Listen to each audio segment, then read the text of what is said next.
niemand unser Wohnwagen nähert, um uns zu beobachten. Nach dem Auftritt zählt meine Mutter die ausgefallenen Haare.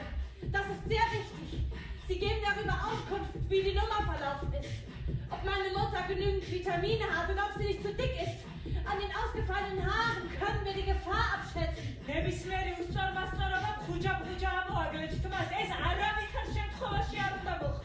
Niemand darf wissen, wie lang genau die Haare meiner Mutter sind. Sonst kopieren sie uns die Nummer und dann haben wir keine Arbeit mehr und dann müssen wir zurück in unser Land. Wir proben in Wald statt im Zirkus.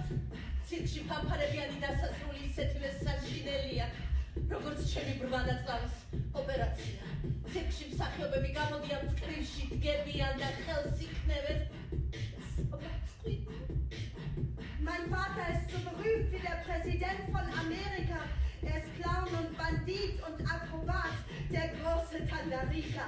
Vor jeder Vorstellung steht er an der Zirkusbar und spricht mit wichtigen Leuten und macht Geschäfte. Er klebt Fotos von uns auf den Bildschirm. Dann fotografiert er den Fernseher. Das sind wir, sagt er zu den wichtigen